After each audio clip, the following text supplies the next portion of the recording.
Door to the cloud.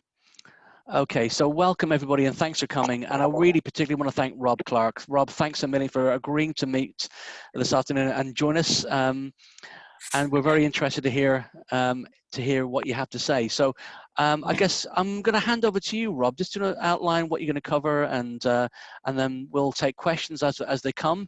There is a chat area in the on the right hand side of the screen, so if you have any questions, pop them in there.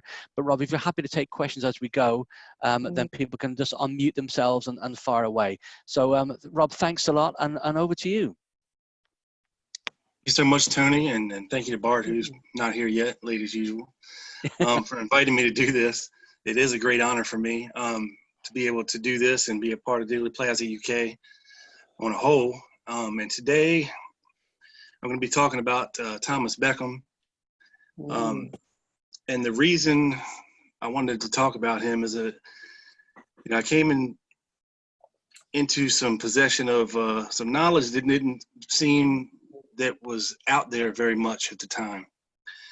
And this was about 5 or so years ago. And I hadn't read Joan Mellon's book yet. And I read through a copy of his HSCA testimony, and I was flabbergasted at what he said, which led me to go back and read his Garrison grand jury testimony.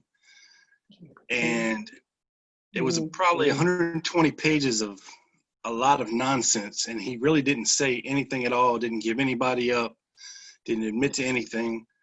And what he actually told the HSCA was something very, very different. Now, I believe when Tony sent out the invite, he attached the HSCA interview with Thomas Beckham. Everybody should have a copy. Like I said, you can go back to the invite and download it later if you haven't read through it yet. And I'll be touching on some highlights of this thing, just to give you a little taste of some of the interesting things that were in here. Now, when we go back to the HSCA investigation, a lot of these important witnesses, or who they deemed important, were given immunity for their testimony, which means that no matter what they said, they could not be prosecuted for it. Now, with Beckham, it was just a little bit different, but the original agreement that they had with Beckham states like this. The object of these discussions is to determine what the substance of Mr. Beckham's testimony would be if he was granted immunity. Ultimately, of course, the select committee may decide to obtain immunity from Mr. Beckham. In the event that the select committee does not choose to obtain immunity, then the select committee will not disclose or use any information that is received from Mr. Beckham during these preliminary discussions. So basically what that means is that when he gave his testimony or his interview, he didn't really have immunity yet. Only if they decided to use him as a material witness would he receive immunity, or they would bury this interview, never see the light of day. But thankfully, somewhere along the line, somebody was able to get this transcript of the HSCA interview from the archives. And there's a lot of interesting things in here, when it comes to Thomas Beckham. And just a little bit about Thomas Beckham, before we get into the meaty stuff. He was born in 1942. So he was about 21 years old in 1963. He was a young fella. He was introduced to Jack Martin in New Orleans when he was about 14 or 15 years old. And there'll be another guy that figures prominently into Thomas Beckham's life named A. Roswell Thompson, who he was introduced to at a young age as well it was actually a friend of his father's, business partner. And he was a troublemaker. I believe in Joan Mellon's book, it says he dropped out of school after 3rd grade. But in his book, he does state that he managed to make it, I think, to 7th or 8th grade, middle school. before he dropped out. And everybody that's talked about Thomas Beckham has stated, you know, how you couldn't help but like the guy. I mean, he was very friendly. He was very intelligent. And he was almost, you know, a fast talker, slick Willie con man type of guy. Very much all about the quick dollar and how other people perceived him, his importance as a person. So fast forward a little bit. So we get to 1977, October 9th, 1977. And in his HSCA interview with L.J. Delsa and Robert Burris, he states a lot of things. And just to highlight a couple of them, he states that he delivered a package approximately, I'd say, 2 weeks to Dallas prior to the assassination of the president to a Mr. Howard. I went into Mr. G. Ray Gill's office. I was told to go there by Mr. Ferry, which I knew real well. And in his office, they shuffled up some documents, which were drawings, that of a map of plots and stuff. There were some pictures of buildings and cars, and there were regular pictures, but they weren't glossy. They were put inside of an envelope, at which time G. Ray Gill handed me, it was either $100 or $200, and told me that I was going to be taken to the airport. I was to deliver this package to Mr. Howard at the Executive Inn. At that meeting was Roswell Thompson, Jack Martin, David Ferry, and Sergio Arcacha Smith. Also at that meeting was your Mr. Marcello sitting there on the couch. Let's see now. I delivered the package. And then he goes on to say, my good friend Clay Shaw was also there, and the envelope was put in a magazine. They bought me a magazine, stuck inside there. I took a cab from the airport to a place called the Executive Inn that's in Dallas, where I met Mr. Howard. He says he got in and handed him the package, and he leaned against the door as if to face me, but the package was away from me. And I handed it to him just like it was in the magazine. He opened it up, and he looked at me a couple times. And I looked off in the other direction, and he got real mad and said, is this it? This can't be all. This can't be all it is. I don't know the exact words. I said, yes, it is. He said, like hell, it isn't. And I said, look, you can go call him, meaning to go call G. Ray Gill. I said, because that's all he gave me. So we drove from there about, I guess, 3 blocks. And he pulled over again, and he reviewed the stuff that was in the package. And I didn't take nothing out of the package. All I knew is it was photographs of buildings and cars and neatly drawn maps. Not like a regular city map, but it was diagrams and stuff drawn on paper. So, you know, in this testimony, he's throwing a lot of names out there that we've all heard associated with the assassination lore in New Orleans. G. Ray Gill, who was, of course, Carlos Marcello's attorney, who also employed David Ferry as an investigator. Jack Martin is thrown out there, of course. Clay Shaw. You know, he throws a lot of names out there and that we've heard of before. And a lot of people tend to not believe Beckham's story because it does include Clay Shaw, who a lot of people think was railroaded by Jim Garrison and really had nothing to do at all with the assassination. You know, we come to find later that he actually was a CIA contact asset in the late 50s, and who knows after that. But by this time, by 1977, you have to understand that, okay, Clay Shaw is now dead.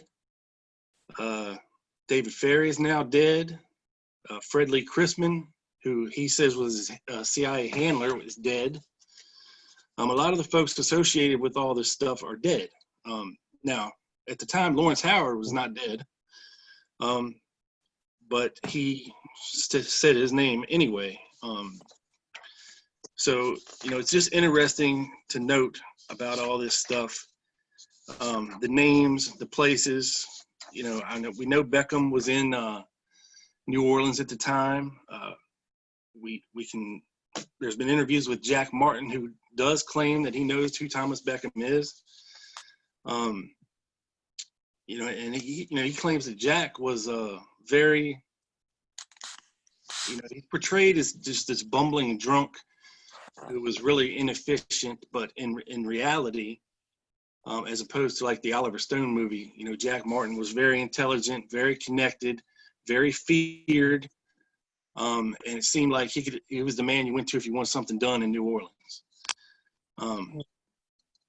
He told the investigators that Jack Martin himself is leading the investigation in another direction, and he's talking about the Garrison investigation. He said, "Don't worry about it. He's working closely with the DA's office to kind of point them in a different direction." Now, I don't know if Clay Shaw was that different direction or not. There's a whole lot there to unpack, you know, when it comes to the Garrison investigation. And, you know, we could be here all day talking about that. But he names this association of people in New Orleans, and he calls them the organization. He said, Delsa asked him, you know, G. Ray Gill, Sergio Arcacha, Jack Martin, Lucius Rebel, or it's actually Louis Rebel, and them from being in an organization in New Orleans. Beckham says, right, that's all over. The organization, headed by Fred Lee Chrisman. And then they ask him again about delivering the package to Dallas, and he says, yes. And Delsa says, to Lawrence Howard, briefly, I want you to tell me how you came to meet Lawrence Howard. You did know Lawrence Howard. And Beckham says, yes. Delsa says, before you went to Dallas? And Beckham says, right, yeah, I seen Lawrence Howard on maybe 7 or 8, 9 different occasions. And they asked him where, and he said there was a mission on Rampart Street in New Orleans that was rented out by funds from anti-Castro Cuban agency, and Jack Martin had a key and he had a key, and a lot of people came and went from this place. Arms were stored there in the upstairs. Well, we've all heard about how David Ferry was a fake preacher or a fake bishop, and Thomas Beckham and Jack Martin were also part of this false bishops of the old, I forget what that church is called, the old, I don't know what it's called. But he says that he saw Howard and Hall both at the mission. He saw Lee Oswald at the mission. He said Jack had a key to the church. Sergio Arcacha had a key. Hall had a key. Howard had a key. Everybody had a key to the place, he says. Bureau says, wasn't Lee Harvey Oswald a visitor at the church? Beckham says, yeah, Lee. Lee was, well, I knew Lee. I knew him real well. And he says that Lee talked about his friend, the chief, that was to help him. And I know for a fact, and I believe in my heart, and I know he had no reason to lie. One time I told him if he didn't stop some of his crazy stuff, he used to make me so mad. He said, the chief would take care of me.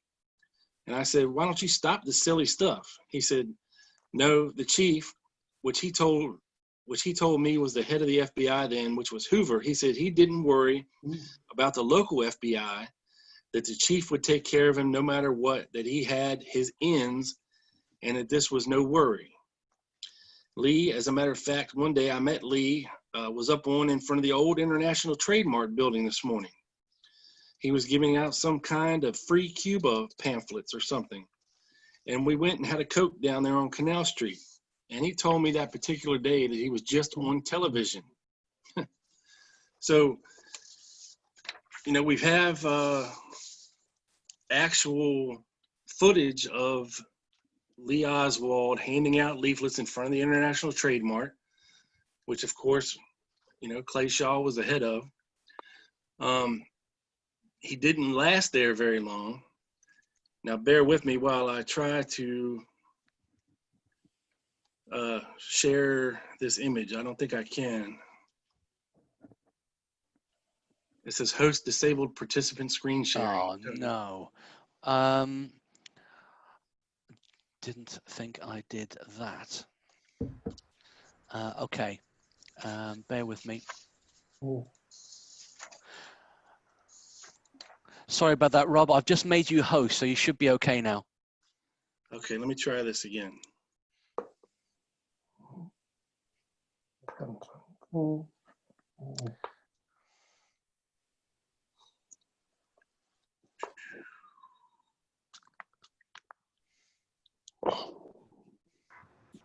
Yeah, that's fine, Rob. It's coming through now. Mm. Yep, we can see that fine. Okay. Rob. Okay, now if you can see this image on the screen,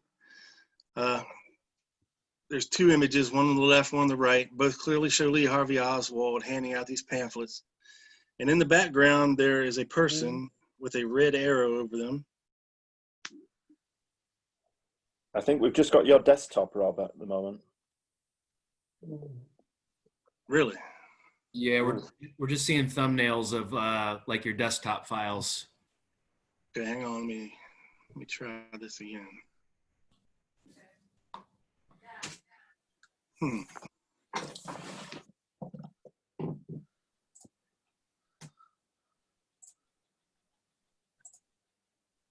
How about now?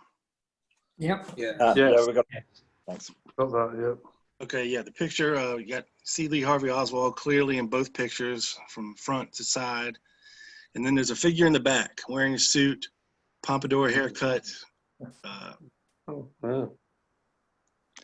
Okay, now Thomas Beckham himself puts him here at this location at this time. And I'm going to show you another picture if I can. Let's see.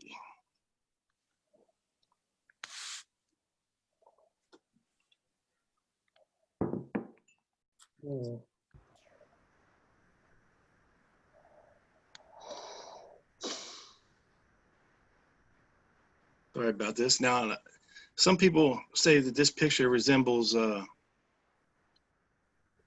Bill Shelley, Oswald's supervisor at the school book depository. And it does in certain ways, but I just can't understand why Bill Shelley would be in New Orleans at the Trade Mart while Lee Harvey Oswald is handing out pamphlets 6 months before he's even employed at the TSPD. So let me try to show you this picture, folks. It's a side-by-side Thomas Beckham from the time where he's 20 years old. Does everybody see that? Yeah, we can see that, Rob. Okay. Yeah. It's very interesting to say the least.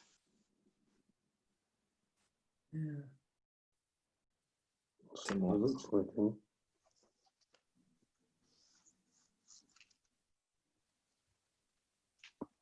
All right, let me get back over here. Yeah, I just think it's interesting that he puts himself there, and we actually have footage. I mean, I know photographic evidence is very hard to convince anybody 100% of anything. It's just interesting that there's a figure there that looks just like him, someplace where he said he was at the time.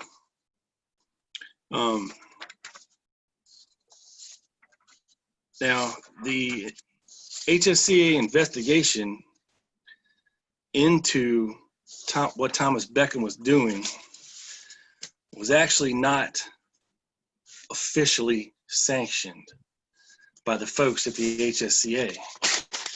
And in fact, when we go and read in Joan Mellon's book, A Farewell to Justice, there's a very interesting part of it where investigators, Burris and Delsa, retell the tale of how they came to interview Thomas Beckham. They had a 2-week lull in their investigation timeline, and they wanted to go back and talk to a couple people that really interested them. And Thomas Beckham was one of them. And they had direction from the higher ups at the HSCA to stay away from people who had been associated with the Garrison investigation. They didn't want the HSCA to turn into the Garrison investigation part 2. So when they talked, they actually interviewed Beckham twice, on October 1st and then on October 9th in 77. They taped the one on October 9th. And what he told them, of course, was mind-blowing if true, of course. So they wanted to hook this guy up to a lie detector and determine whether or not he was telling the truth. And Mhm. On March 8th and 9th of 1978, Richard Hunter of the New Orleans Police Department and former partner of Burris, as a favor, did the polygraph on Thomas Beckham. There was no cost to the committee. So they told Beckham, hey, don't shade it, give it your best shot. And as soon as they got out of the thing, Burris and Delsa asked Hunter, was he being truthful? Delsa had believed Beckham because he always made distinctions, and when he didn't know something, he said so. With liars, Delsa had discovered from years in homicide, water swells over the levee without control. Beckham says he told Burris and Delsa the truth. Now, after 2 days, Hunter revealed his conclusions. He had discovered no deception to any of Thomas Beckham's answers. Even asked whether Fred Lee Chrisman had conveyed him into secret areas where you need security clearance. Beckham said that he had. The machine revealed no deception. Did Chrisman bring him onto Offutt Air Force Base? Beckham said yes, and there was no deception. This guy is amazing, Hunter said. Despite Beckham's lack of any formal education, he was a very intelligent man. Beckham resembled no liar Hunter had ever encountered. He was telling the truth. Like Oswald, Burris and Delsa concluded, Beckham had been a young and uneducated kid grabbed up by intelligence. So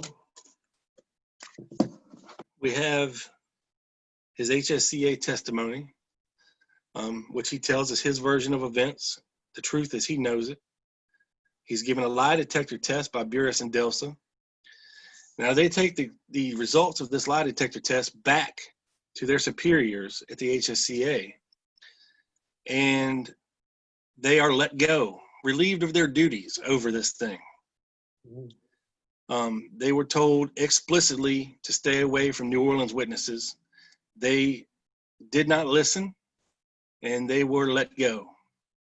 Now, Cliff Fenton, who was their immediate supervisor right below Blakey, according to a researcher, Ted Gandolfo, who found out in the late 80s, early 90s, he had heard rumblings about this HSCA testimony that had been suppressed. And Cliff Fenton ended up quitting the HSCA because he was scared about what Beckham had talked about and the fact that nobody there wanted to act on it or follow up on it, which to him seemed a little sketchy. Because of course, we all know now that Blakey was focused more on the mafia angle when it came to the HSCA than anything. So, if that's all we had, it's interesting, But then I found out that Thomas Beckham had actually wrote a book himself in 2008. And it's called Remnants of Truth by T.E. Beckham, the Jewish spelling. Okay? Now, this is not a very long book. It's very thin. It's very hard to find. And I paid a mint for it 5 years ago. But I wanted to see what he had to say after talking to Joan Mellon. Because this seems to be like his last hurrah. Like this is his final word on everything that happened. And I wanted to see if he stayed with his narrative of what he told the HSCA people and what he told Joan Mellon and a couple of other authors. So this might be the most poorly written book that I've ever tried to read. You could probably read this book in a half an hour, and I'll show you why. This is just a random page. It's very large, and there's not very much on any of the pages. Half the book is filled with letters and pictures of his various degrees. that he's been bestowed upon over the years as fake degrees. You know, he's a holistic healer. Of course, now he is a rabbi in the Jewish faith. And I believe he's still alive to this day, doing like alcohol rehabilitation and helping other folks. And I think he has turned his life around. But of course, he was in some stuff in the 60s and 70s for sure. But in this book, it basically says the exact same thing as to what he told the HSCA. It tells how his relationship with Fred Chrisman was. He states that he was probably working for the CIA and didn't even know it because of his contact with Chrisman and Jack Martin, because they were pretty much paying him. He states that he had a post office box in New Orleans where he would pick up money and packages and deliver to people. He said he worked for Carlos Marcello as a delivery man. He delivered money to the DA's office, in fact, before. He also speaks of meeting Batista and getting a $100,000 payoff. I mean, there's all kinds of stuff in here. And I believe about a year before he wrote the book, he says he was approached by some folks while he was at a mall and threatened. He states that there were various cars parked on the street with no license plates, you know, kind of watching what he was doing, threatening him. But I think he said in the book that he has 8 children. 5 of them wrote letters in here claiming, you know, saying what kind of a man that he was and all that. And I had tried to email him at various times over the past couple of years just to see if I could get an answer from him, try to see if I could get him to come on my show and clarify some things. But he doesn't want to talk anymore. His son made that very clear. So we have what we have on Thomas Beckham. And, you know, when you look at what he's saying, if it's true, you know, it does fill in some of the gaps in New Orleans and what was going on, who was possibly behind the assassination, who was possibly shooters. Because I don't know about you guys, but, you know, you can look at various topics in the whole assassination milieu, and you know you can go down the rabbit hole on any one of 100 or 1,000. And you know, people always say, "Oh, stay out of Dealey Plaza." You know, you got first you have to know why he was killed and how. And but I was always interested in who did it. So that was the big thing for me, is who could possibly have done this.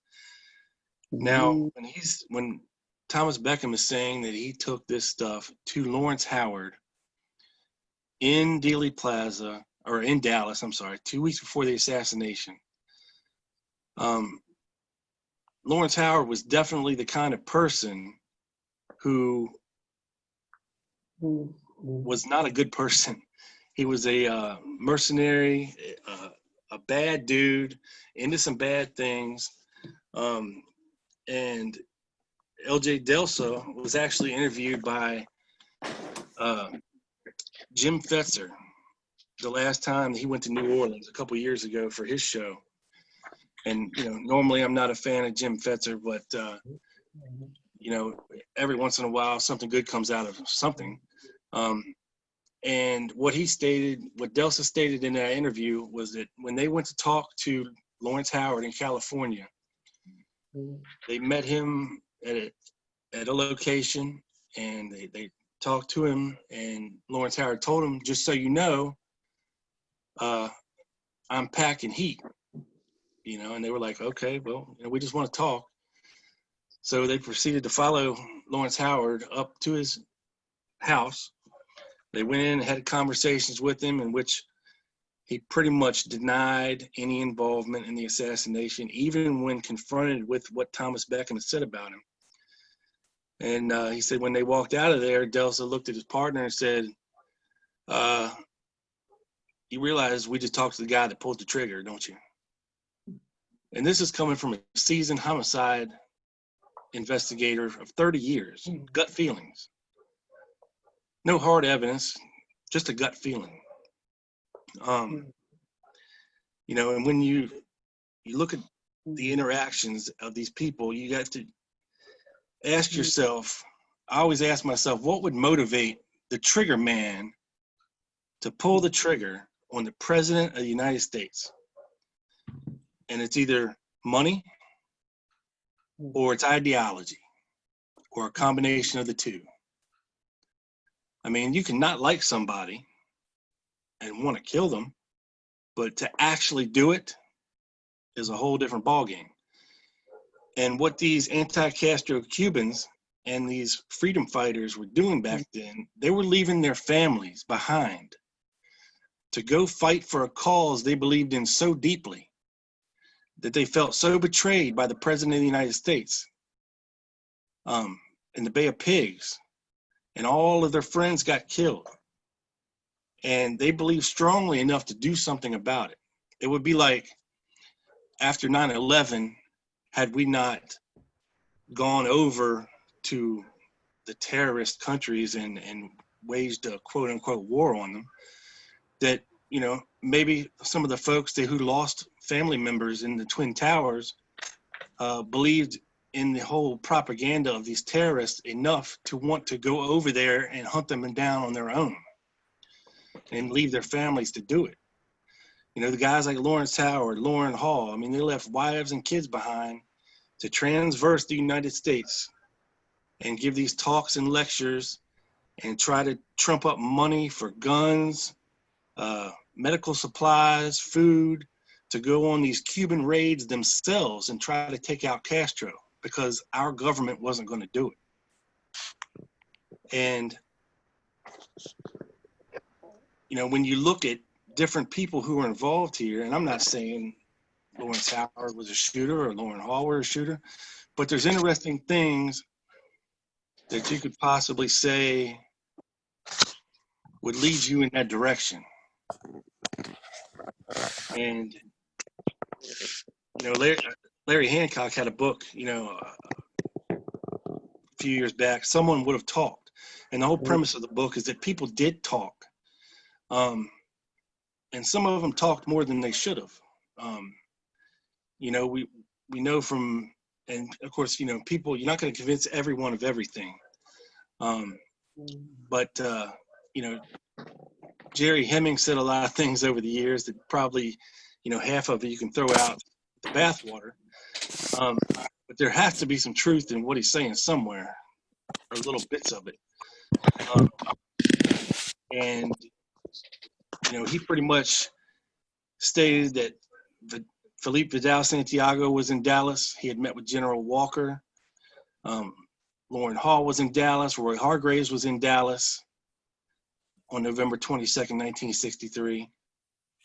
And he just happened to have a gun that belonged to Jerry Hemming.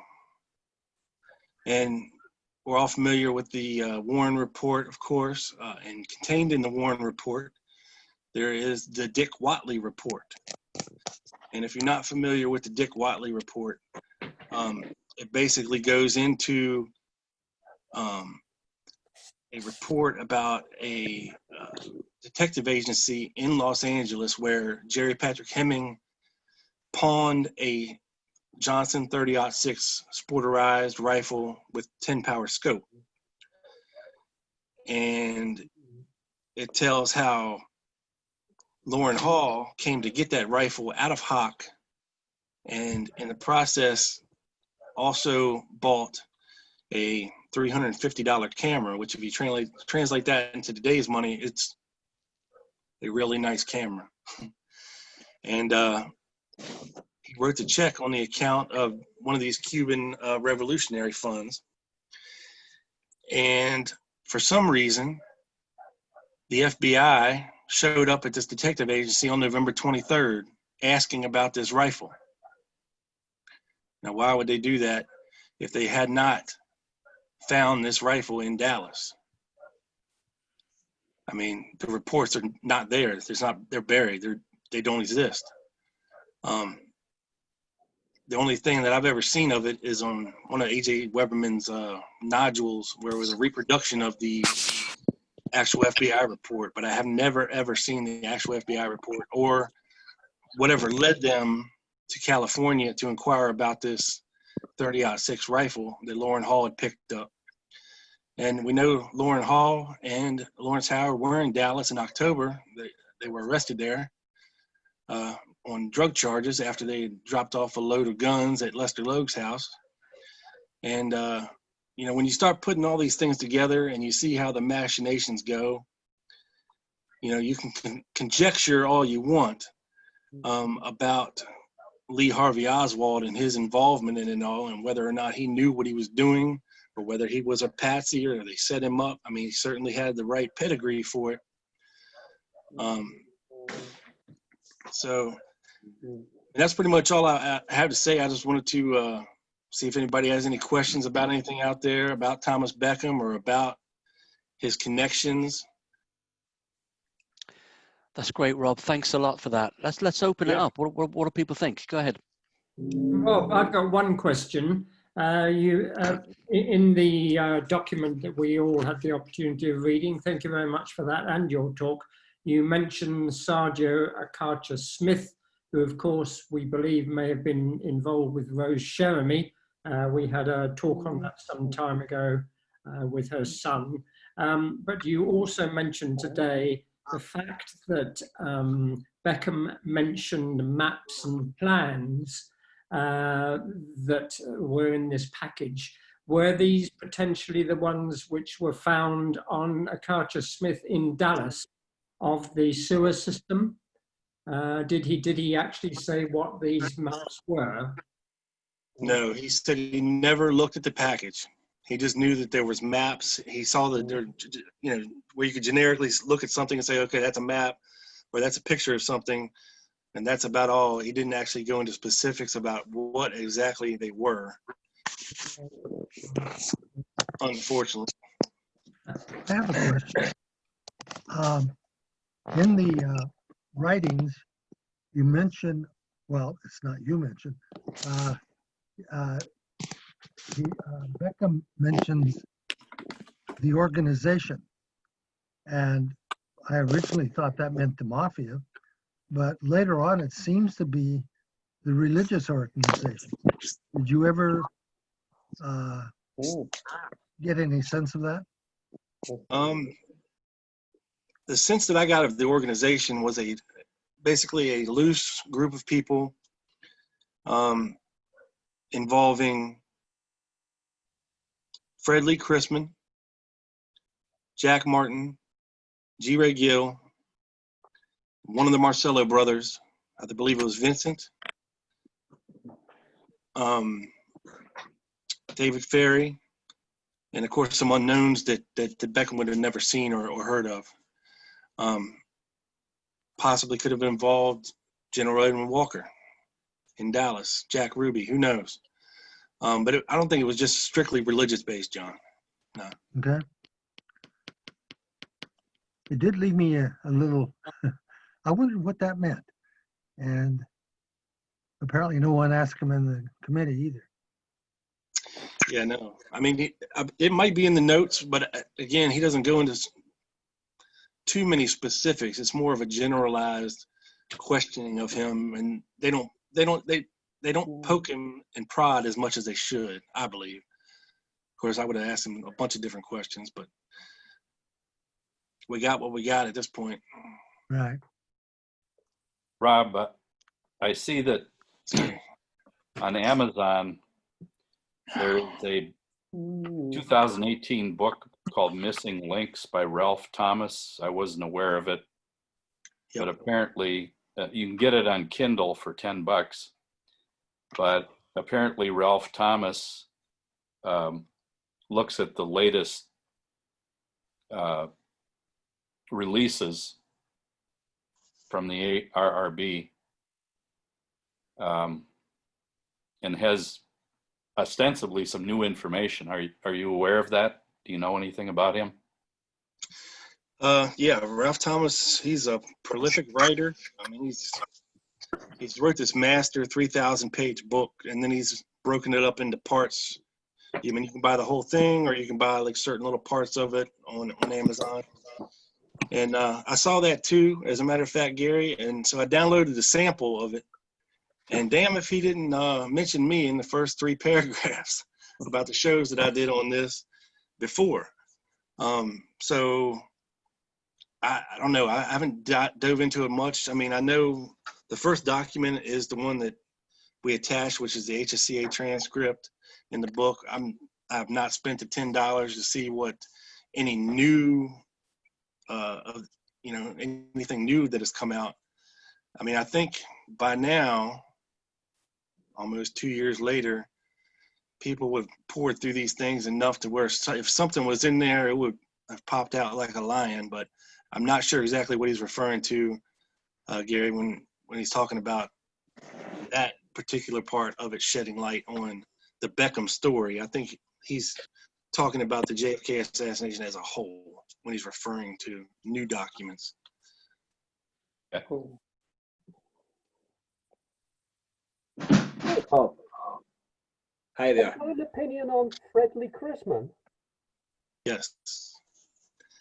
Fredley Chrisman, he's an interesting character. If anybody doesn't know anything about Fredley Chrisman, he first came about because of the Maury Island incident, which was a UFO sighting that happened in 1947. I believe it was up in Washington State. And it's hard to pin this guy down on exactly what they saw. I mean, I think it's since been debunked that it was some kind of a hoax, or to get his writings in some kind of a pulp fiction magazine or something of that nature. Of course, 47 is when Roswell happened. It's when the Kenneth Arnold sightings happened, and this was kind of the birth of the whole UFO phenomenon here in the United States. And maybe it was just something that he wanted to jump on at the time, or some have speculated, given his background, his military background, and his aviation background, that he was possibly trying to cover up some kind of technology that either the Nazis had developed, and we possibly stole. I mean, I've even heard crazier things than that involving Jack Parsons doing some kind of a Aleister Crowley satanic ritual in 1947 and opening up a portal that these things came through that they were trying to suppress. Who knows the truth? And now in Joan Mellon's book, she does go into a lot more detail about Fred Chrisman and his alleged bona fide ties to the CIA. Of course, the CIA has officially come out and said that Beckham and Chrisman were never employed by the CIA. But if you search hard enough, there is a CIA document out there that refers to Chrisman as being a CIA asset. And he could be one of those rogue, quote, rogue elements of the CIA who kind of facilitated this whole thing. I mean, he said, Thomas Beckham stated that in 1963, Fred Chrisman had the ability, he had a phone under his dashboard in his car where he could call seemingly anybody he wanted. Fred Chrisman took him on off at Air Force Base, and where he met a Colonel Lowry, who was part of the Operation Looking Glass, which is an airplane or a fleet of planes they used to keep in the air 24/7 for 29 years straight in order to be a secondary command if something were to ever happen. Like, say they nuked DC, well, there'd always be a plane in the air somewhere over the the middle part of the United States to where we could assume command and launch intercontinental ballistic missiles from these planes. And it seems that there was a propaganda surrounding this Looking Glass operation where they wanted it known that we had it as a deterrent, so that Russia or whoever decided that they wanted to take our stuff out, just for them to know that, hey, you can take that out, but we're still going to be able to launch back no matter what you do. So it's hard to say. I mean, this is the kind of stuff that Beckham is saying about Chrisman, that he had pull and he had power, and he had a phone in his car in 1963. So it's crazy. Yeah. Rob, Yes. do you know what kind of conditions? Do you know what kind of conditions Thomas Beckham's polygraph test was kind of under? What kind of like control questions he was asked, etc.? No, we don't have any records of the actual test itself. Joan Mellon doesn't go into too much detail about the questions asked in her book either. And that's the only place I've ever found the information on it. I mean, even in Thomas Beckham's book, he doesn't mention the polygraph or the questions asked. So it's up in the air. I mean, it was given by, a sergeant in the police department who normally did the lie detector tests. It was done as a favor to Burris and Delsa, who had been part of the homicide division of New Orleans PD for 30 years. So I imagine it was, under good circumstances. But, people can also say too, with Beckham being the type of guy that he was, the phony that he was, the con man that he was, that he could surely lie his way out of anything and be believable doing it. But, again, it takes a certain amount of skill, I think, to be able to beat a lie detector test on every question. Yeah. Rob, sorry, Stuart. Rob, hi, it's Neil. Hey, Neil. Hi there, mate.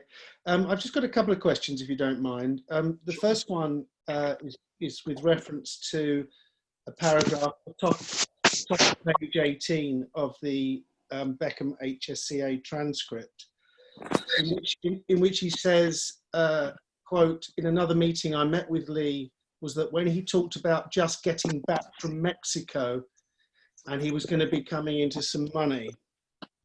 I mean, there's two questions there. There's two points of interest there. I think, firstly, I mean, there's a lot of discussion whether he was in Mexico or not. So I'd like to, get your views on that. And secondly, with respect to the coming into some funds, I listened to a Mary Holly's oral history at the Sixth Floor Museum. A very strange interview, but one of the things that she said, which really sort of caught my attention, was that allegedly he said to her that he was going to come into some money soon, and he was suggesting that he would, he could take her to Russia and all sorts of funny things. But that was the first time I've ever heard anything about Oswald and, getting rich. And it's interesting that Beckham has also alluded to this as well. So maybe that's more of an open question to the whole group, because one tends to think that he's either a nutter or he's an agent, or he thinks he's an agent, or it's possibly ideological, but certainly we don't hear about it being driven by financial motivation. So if you could just tackle those two questions, please, Rob. Yeah, Mary Holly's is an interesting one. I don't know how much of what she says can be believed. She says some pretty nutty things, and who knows? I mean, when allegedly when Oswald went and test drove that car in Dallas, he told the guy that he'd be back, that he was going to be coming into some money. I was thinking that. There's another instance of that being attributed to him. It's hard to say. I mean, I think when Oswald left the Marine Corps and was going, and he hopped that freighter in New Orleans, headed for England, actually first, and I believe they stopped in Cuba, and there's nothing at all we know about Oswald in Cuba at the time, but that may have set his mindset one way or the other.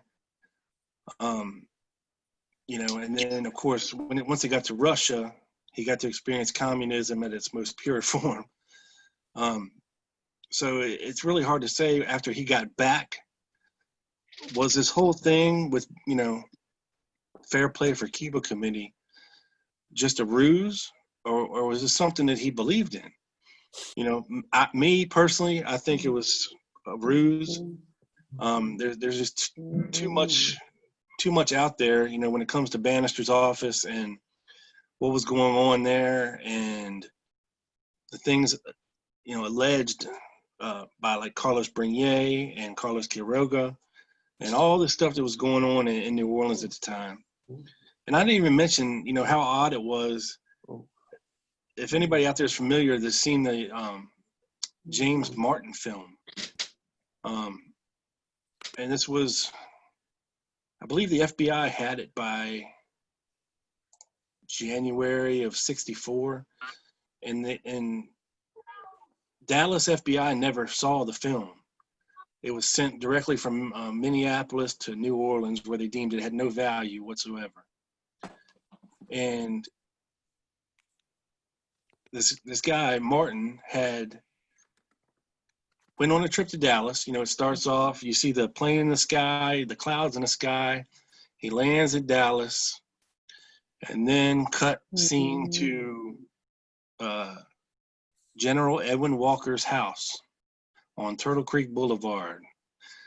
The mailbox, the house, the window gets zoomed in on where he was allegedly shot through. And then cut scene to New Orleans, where Oswald is in a street fight with some Cubans. And then they see pamphlets, free Fair Play for Cuba, or Hands Off Cuba pamphlets all over the sidewalk. And then that's the end of the movie. Very strange that, somehow these two things end up, because the guy who had taken the movie had used to be in the service with General Edwin Walker, and respected and revered him. And it's just odd that we have this movie that somehow, in August of '63, it goes from General Walker to Lee Oswald in New Orleans, and that's the street fight. It's very weird stuff. Could I say something? I've got a question for you, Rob. Shoot. What's your, of course, all this stuff is related to the Garrison investigation. Now, I'm not asking you to give me the whole lowdown on it, but what's your take on the Garrison investigation overall? I thought he was a courageous man, but he was also quite naive and also made a lot of costly mistakes. That's my take. Could be that whole prosecution could be done a lot better and all that. But he did manage to get something out of it, but not what should have been. But what's your take on the whole thing? I think when David Ferry died, that was it for him. He was done, because and Beckham says the same thing. Jack Martin, he even says, when they're talking about being subpoenaed, he says, why don't they subpoena Jack Martin? He knows all those guys mixed up in the thing. Well, there's a good question. So why didn't Garrison ever subpoena Jack Martin? Good question. He was hell bent on getting Fred Crispin there, Thomas Beckham there, Lawrence Howard there, Hall there. I think somebody, I think Garrison knew basically what happened, but he can never prove it. So, and he was stubborn enough to just go with what he had. And with Clay Shaw, he didn't have much. No. But that's what he had to deal with. Because when Beckham was there, he didn't tell him anything. When Crispin was in the grand jury, he didn't say anything. Of course, he didn't call G. Ray Gill. He couldn't call David Ferry. He accused Dean Andrews of perjury. Yeah. That's a whole nother thing. So yeah, that's. I think he had good intentions, Bart, but I think he got hamstrung and was just too stubborn to just throw the towel in. His investigation was sabotaged as well. Files were stolen from him. Yeah. So I think that actually Bill Davies got a great book called Let Justice Be Done. And that speaks about the Garrison investigation. And I think he could have made a better case for it, but he was getting sabotaged. And he was trying to subpoena witnesses, and witnesses the subpoenas were being refused. I can't remember who tried. Did not try and get. What's that guy's name? What's the guy's name? Kerry Thornley. Did not try and get Thornley, and they refused to extradite him to New Orleans for it. Yeah, it was a big mess. I mean, like in Garrison, and I think in the book, A Farewell to Justice, she talks about when Jim Garrison, after Thomas Beckham had testified to the grand jury, he went back to his parents' house, and Garrison called him on the phone and said, "Listen, Tommy, just tell me how close I am. Just tell me if I'm close." And he pretty much told him, I don't know. I can't tell you anything. And of course, years later, Beckham told Joe Millen that that's the thing he most regrets, is not opening his mouth at that moment and letting Garrison know exactly how close he really was to finding out the truth, according to Beckham. Touching on the question there about Oswald in Mexico City and whether he was a communist or whether he was working for an intelligence community. When Oswald is arrested in a fight with Carlos Benguer, he's arrested, and the lieutenant, a guy called Francis Martello, said that he thought the incident was staged. And when Oswald was arrested, he asked to speak to the FBI, and he told them that just tell them that you have Lee Oswald in custody. That's a very strange thing to do if you're a communist handing out communist propaganda on an American street. And it's even weirder that the FBI even granted him the interview. So I think he was an FBI informant, and I think his whole sheet dipping, if you want to coin the phrase, was to make him appear that he was a communist, when in fact he wasn't. Can I just interject? Somebody's got their microphone open and basically muzzles it down, and I can't hear it properly. So somebody talking on the telephone. Yeah, it's whichever camera has there's a light fitting, a ceiling light fitting. I think it's coming from that. Isn't it iPad 6? Yeah. Here, I'll mute him. That's it. Yeah, you've muted. That's David. Yeah. He's bookie. Yeah, John. I have something about Lee Harvey Oswald in New Orleans and the FBI. And this is an interview with William Walter, who worked in the New Orleans office of the FBI. The telex. What's that? The telex. The telex. Yeah, the FBI telex that came in. Isn't that William Walter, or am I mixing things up here? Is that the same William Walter? Yeah, you might be. But this is where he's just talking about. He said, yes, and Agent Quigley handed me a memorandum with Lee Harvey Oswald's name on it and asked me to check the indexes and determine whether or not there was any file or files that named of that named individual in the New Orleans office. And he says he recalls searching the indexes and finding a card that showed more than one file number, which would indicate we had more than one case, not necessarily meaning that the cases were on active investigation, but that sometime during the New Orleans office inquiry into Oswald, there were cases that his name appeared in other than one file. He says, when I searched for those files in the normal filing area of the Bureau, which was an open bay filing, the files were not there. They were missing. They fell into the security type, informant type files, 105 classifications, and 134s. So basically, this guy's saying that the New Orleans FBI files on Oswald were gone. They had disappeared. He said, what I found was a file in the special agent in charge's locked file cabinet. I don't recall the file number, but I recall on the jacket of the file a special agent DeBreeze's name. I want to make a point. I only found one file, even though, as I recall, there were more files listed that our office had that I had Oswald's name referenced in them. But all these files ended up disappearing from the New Orleans office. That would have shown whether or not Oswald was an informant. For sure, one way or the other.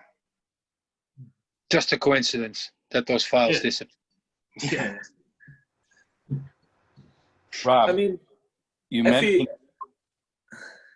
mentioned the film went from Minneapolis to New Orleans. Minneapolis. Yes. Why Minneapolis? You have any idea? That was where the guy was from that filmed it, James Martin. He lived in Minneapolis. That's right. Yeah.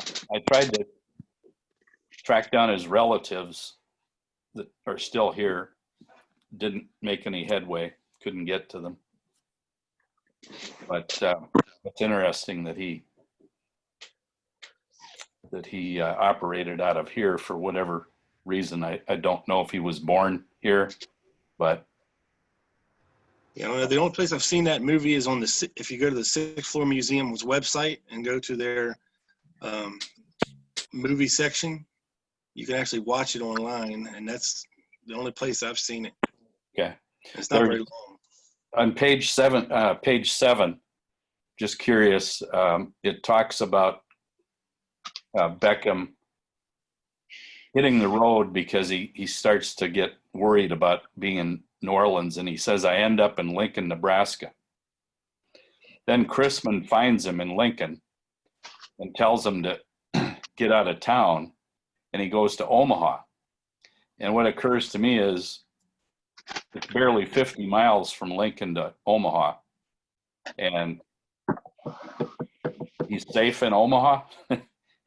And then at another point he's told, go to Iowa because they can't serve your papers there. Well, Omaha is right on the Iowa border, so it's 5 minutes to get to Iowa.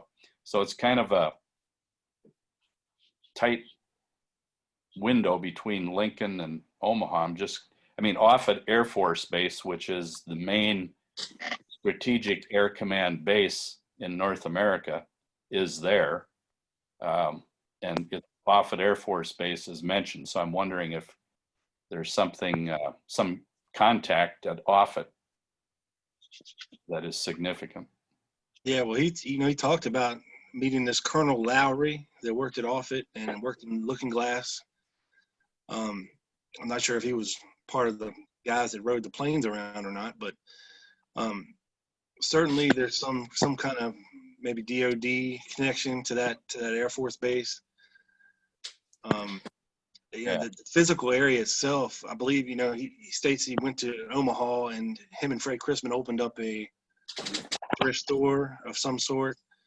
And he jokes around that they didn't sell anything in 8 months. It's just weird stuff. Like he was trying to move him around and hide him away, telling him where to go.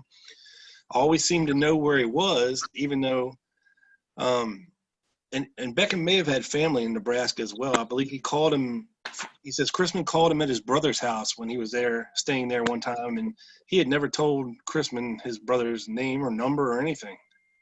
He said, it just seemed like the guy always knew where I was or knew how to find me. Yeah, that would explain Lincoln if he had relatives there. He just didn't just wander there. You don't go to Lincoln Right. for no reason. Yeah, I think one of his brothers was from there. And even though he moved to Omaha or Iowa, they said they couldn't get him there. I think that's where they extradited him from, to New Orleans. So apparently that didn't work either. It seemed like it was a setup. He was lured back across the Missouri River from Iowa into Omaha.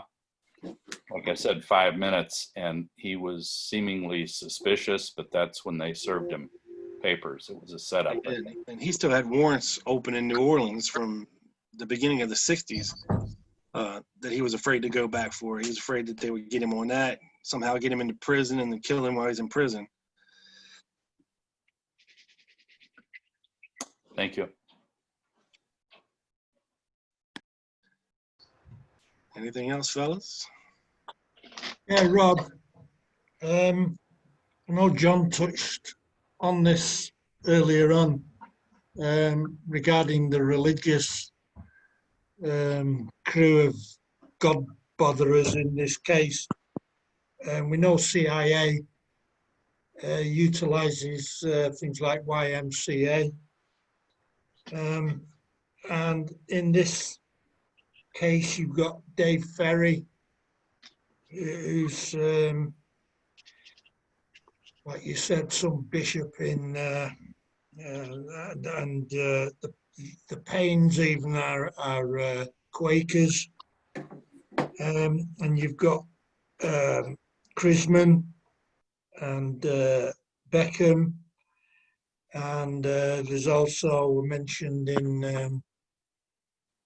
in Mellon's book Herman Keck, who's something to do in the worldwide church. You mentioned as well going down, you can go down all these rabbit holes with this case. And one of the rabbit holes that I've recently dived down in was a UK, an English participant in this saga, Albert Osborne, who was purportedly on the Red Arrow bus from Monterey to Mexico City, and he was an itinerant preacher who had a false name of John Howard Bowen, and John Howard Bowen was something of an evangelical preacher. You found any links with Beckham into any of these others? All bishops and what have you? Well, I did hear a few years ago, a guy by the name of Peter Levenda wrote a book about his experiences as a fake bishop in the 60s, and they were actually able to impersonate bishops from another country and actually penetrate Bobby Kennedy's funeral in New York. They said they rented a limousine, arrived, pretended like they were important people. They really weren't anybody. They were escorted in, given a seat right behind the family, treated like dignitaries. You got to remember, if you walk the walk and talk the talk, yeah, you're in. You're in. And it would behoove, some people, if they could come off acting as a priest or bishop or some religious entity, you could have access to hospitals, pretty much, if you needed anything, more people would be more inclined to give it to you. Your so-called church, you could act as a front for other things, but This is a really good tip for when I go down to Dallas and go to interview a few of these people. I'm gonna wear a robe. They'll talk like Niagara Falls. I'm not exactly. What color? Yeah. It just seems like it was a good front for these guys to be able to have this in their back pocket if needed. Well, hey, we can throw the collar on, we can throw the robes on. It garnered you instant respect from people back then, and a level of unquestioning from other people. You're much less likely to question, hey, what are you doing here? well, I'm a priest. What do you want from me? Yeah, it seems to add an aura to you, doesn't it? I've thought this a long way. Right. Wasn't there a story about a priest in the DPD the weekend when Oswald was obviously being questioned? There was something about a priest in an elevator or something like that, and it might have been on the Sunday. Can't remember much about it. I haven't heard that. No, Wasn't Jack Ruby was dressed up like I've delved in everything. I've never heard read or anything about a priest being in there. Nowhere close. No, it might have just been something I've probably been getting mixed up somewhere.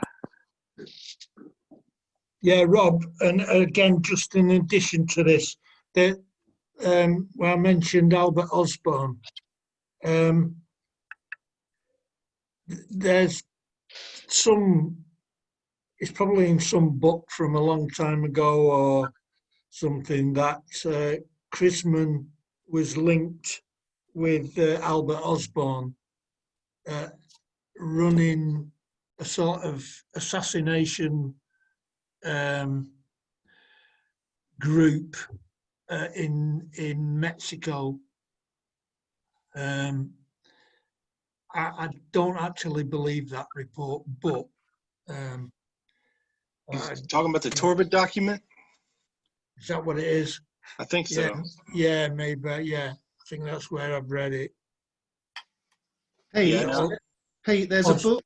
Pete, there's a book by a guy called Richard A. Sprague, Taking of America 1, 2, 3, and he lists a lot of these gunboat cowboy guys as being part of the assassination teams in Dealey Plaza, and he's asserting that Albert Osborne was in charge of all of the teams, although he wasn't actually in Dealey Plaza.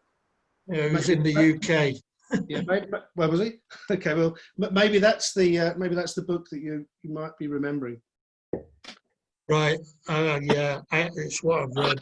So it seems a bit wild, and I've not been able to get any further corroboration on the Chrisman Osborne thing. Rob, I had one more question for you, if you don't mind.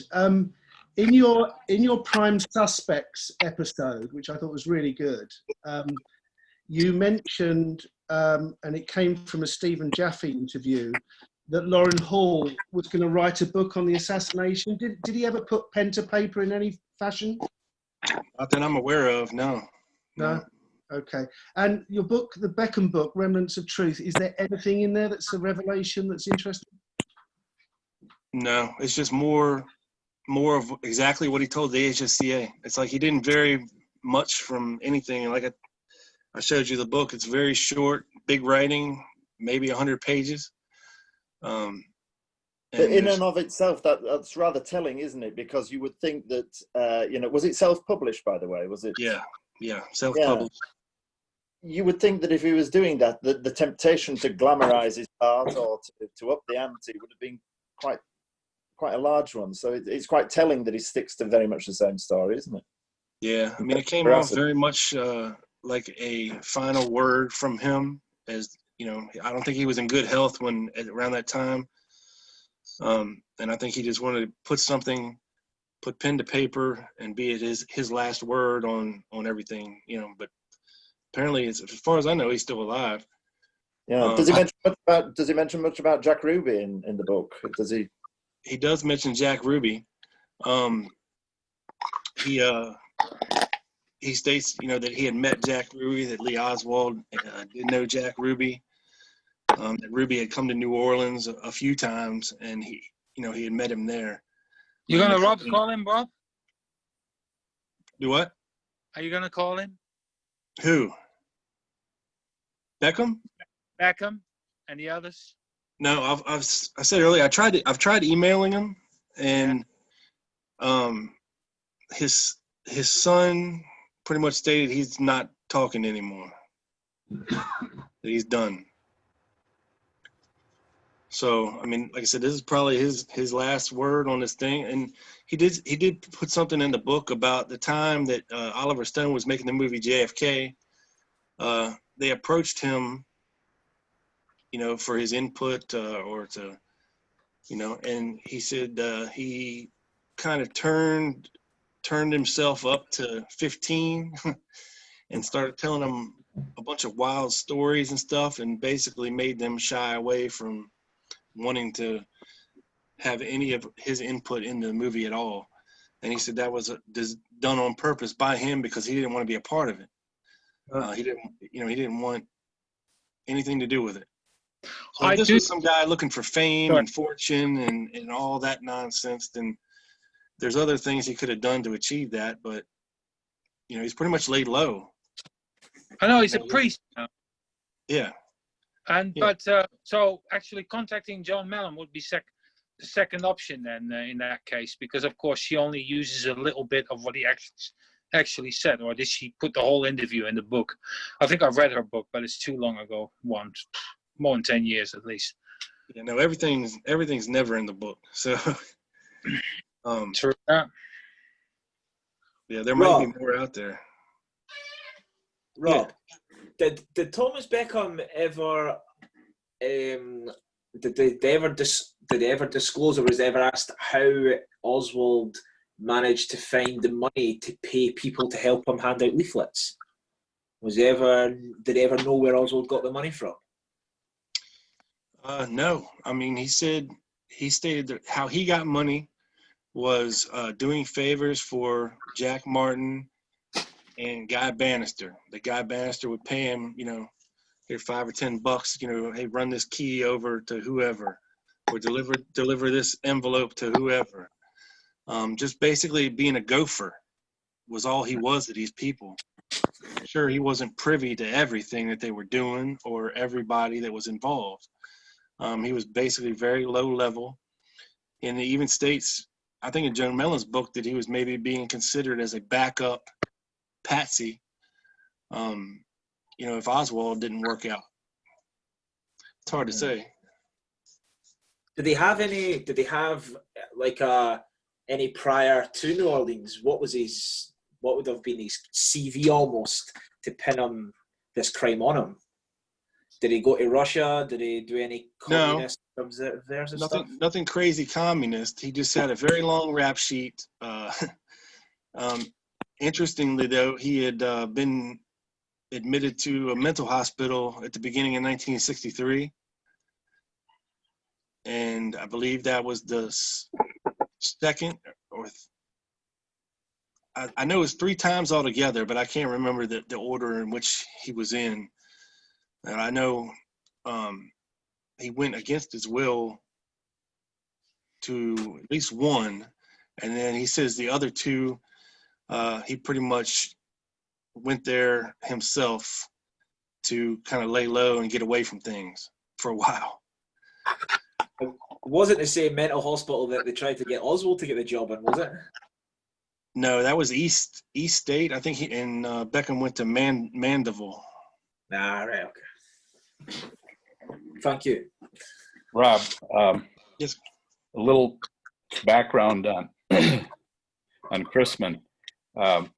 He apparently was involved, according to this House Assassinations Committee report, connected to Project Blue Book, which was the UFO flap.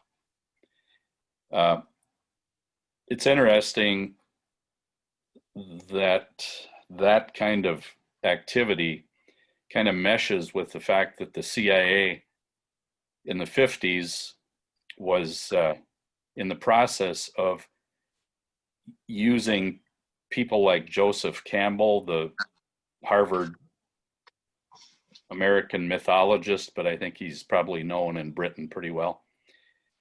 He signed off on a study done at Stanford University in California that was done because the CIA was interested in creating New Age religions, which UFO cults would be a part of. And the idea was that with so many young Americans and Europeans, especially Americans, becoming disaffected from traditional religion that they grew up with from their parents, that social control theory was all about finding ways to vent that kind of energy into harmless areas, and New Age religions were made to order for that. And so here they actually have Joseph Campbell, the world's most significant mythologist, signing off on the report. How much he actually had to do with it, I don't know. But there you have Chrisman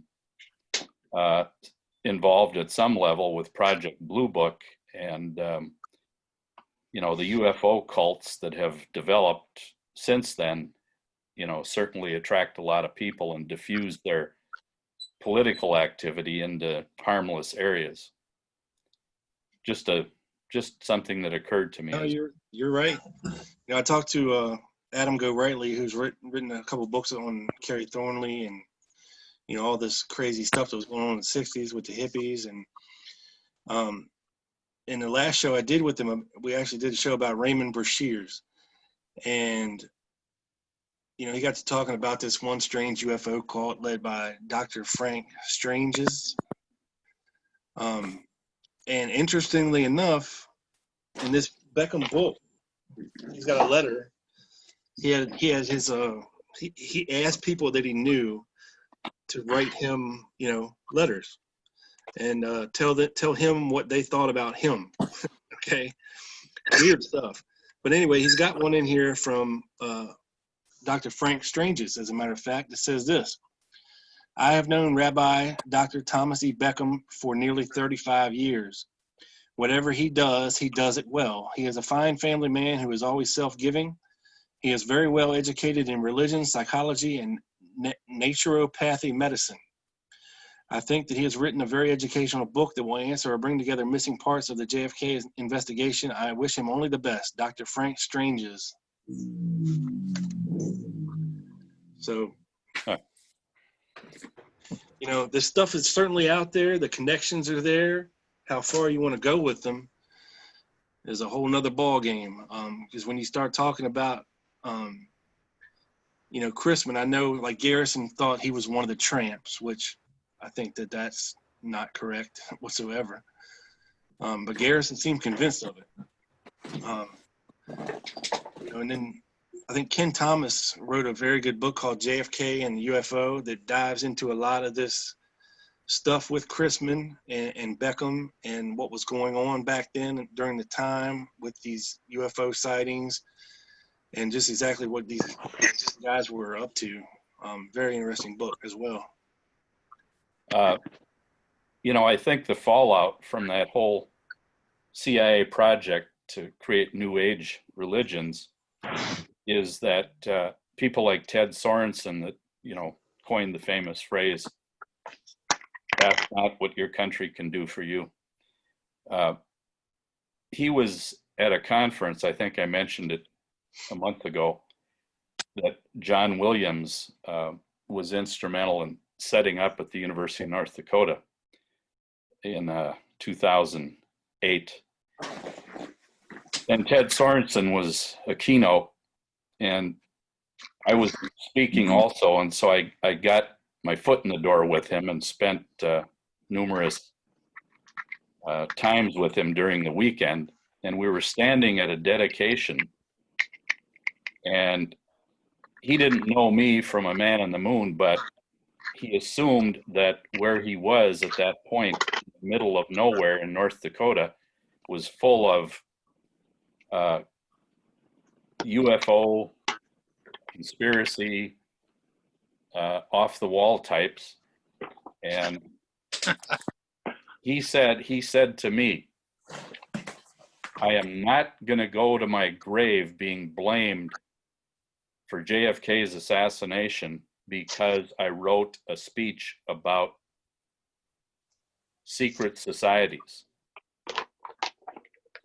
And he was obsessed with the fact that you'd Google secret societies in JFK and you'd get a list of sites longer than your arm. Yeah. And so here we have 57 years later, for the last 57 years, you might as well say, people being diverted from who killed Kennedy to Kennedy thinking he was killed by a secret society. You know, call it the cult at Yale University or whatever. But there you go. I mean, the CIA's attempt to create these alternative religions attracted people that then they associated with the killing of Kennedy, and it distracted from real research. Not that there weren't people doing real research, but too many were diverted. And Ted Sorensen was totally spooked by it when he said to me, "I'm not going to my grave being blamed for the assassination." And he thought he was.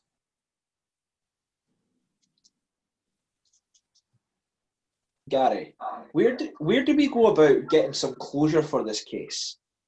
There's so many conspiracy theories, of course, but there has to be closure at the end of the day. And of course there is. And with that, it's very simple. It's Prayer Man. If you identify Prayer Man as Oswald, everything opens up. Everything that even the dead ends need to be looked at again. But the thing is that it probably won't happen, not in our lifetime. So unless a good copy of a film shows up. But overall, if you look at the documentation, which is what I have been doing for the last 7 years, rock solid, instead of reading books, is the fact that was there a conspiracy? Well, it's really simple. Just look at Parkland versus Bethesda, and you have your conspiracy. If you want to look at basically how certain documents disappear, so like Rob already just earlier explained, and so there are many other occasions that this has happened. If you look at how 1960s Southern state was dealing with matters as such, and for them, it was the only thing basically get all these people of the federal agencies out of the back of their necks, because they were basically lurching over their shoulder at all times while this was happening, and rightly so. But of course, they were basically being used to a certain method of how to deal with things, and that involves racism, that involves swift justice, harsh justice, you know, and the fact that Oswald was marked as a communist defector within 45 minutes of his arrest, you know, that didn't help either.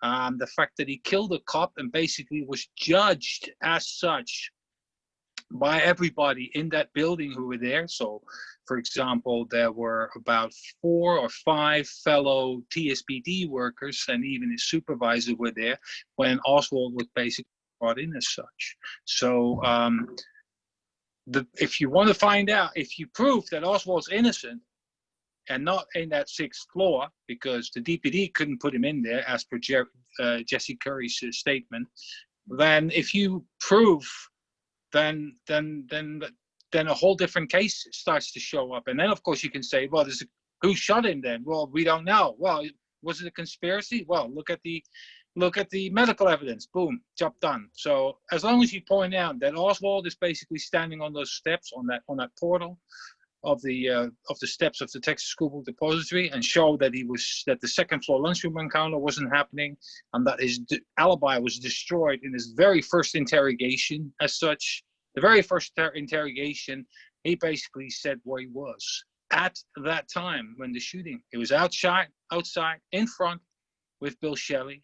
And on the other one, and that was that was in Fritz's notes, and the other one, which is Hostie's notes, he basically said that he was going outside after lunch and watched the presidential parade. So if you point out that Oswald's innocent from shooting the president, then the whole deck of cards falls apart. Well, yeah, I've spoke to our mutual friend Greg Parker at length about Prayer Man. Spoke to Greg quite a bit, and he's been telling me about all the kind of things that's been happening with regards to Prayer Man. As regards to proving Oswald is innocent, I don't think there's any credible evidence, any strong evidence in this case that says he's guilty. I think, as I've said earlier, I don't think this case could have went to court. I think this case, any competent defence lawyer would have had these charges dropped before it went to any trial. Hence why he was murdered. I don't know, but it's a southern state, and there are legion of examples of injustice. Henry Wade's tenure itself, I think they overturned about 19 or 20 cases, and that was only because of Henry Wade himself, by actually keeping all the DNA evidence locked up and stored. And that's how they found out that certain cases from the 70s and the 80s were just completely, were just a mess. And then police cutting corners. And cutting corners, I'm talking about shoving statements on the people's faces to tell them to sign it as such. As to DAs, district attorneys, basically being told to go for the highest punishment available as such. Conviction at all costs. That was the mantra during Henry Wade's tenure in there. But then again, you can point to Henry Wade, but at the same time, Henry Wade is someone who's a public official who's been voted in. So the people voted him in for that whole period. And there are not many DAs nationwide that are actually have had a tenure that long in the United States as Henry Wade had. I think, though, with the attention of the world media, if Oswald had went to trial, the focus on this case would have, well, the world's attention would have been on it. I don't think they could have got away with the things that they were doing for lesser cases. In fact, I strongly believe that it would have been moved venue. I don't think it would have been in Dallas the case. I think it would have been moved elsewhere, because it could have been done anywhere. It could have been done anywhere. It doesn't matter, because you even read the cases about police acting wrongly, and they were acting wrongly in LA during the RFK case.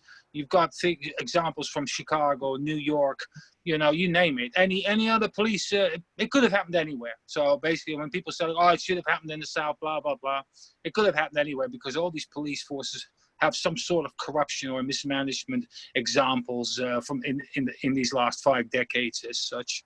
It doesn't make any difference. To me, it doesn't. And another thing you need to really, which everyone who investigates this case needs to think about, and I've been fortunate to see a lot of documentation as such, is the fact that when did all this stuff become available? And you know what? This is all over decades. It's over 4 to 5 decades that this stuff, it is now that we're able to form a quite well-informed opinion as such. But 2 decades, in the 90s, when the JFK film was out, people were a lot more ignorant of the facts than they were now. I mean, it's because of more research has been done, and B, the documents have been coming out sporadic, bit by bit as such.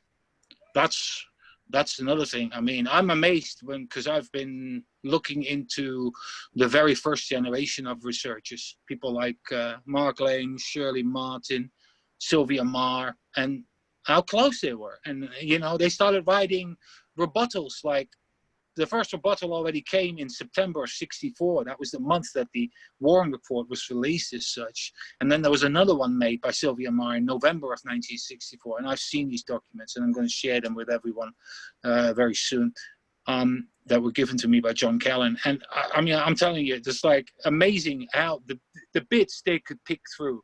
And when Salandria says the case was solved in the 60s, I believe him. I totally believe him, because they knew already how to pick the holes and what was wrong and what didn't make any sense. And actually, they were right, because the documents that have come out over the period of time afterwards, over these decades, and especially the ones that I've been looking at, it's basically all confirmation of what those guys in the 60s already thought was wrong as such. Yeah. If Oswald had a Mark Lane to represent him, even during the Warren Commission hearings, he wasn't allowed. He wasn't allowed, no. But we would have probably had a different story.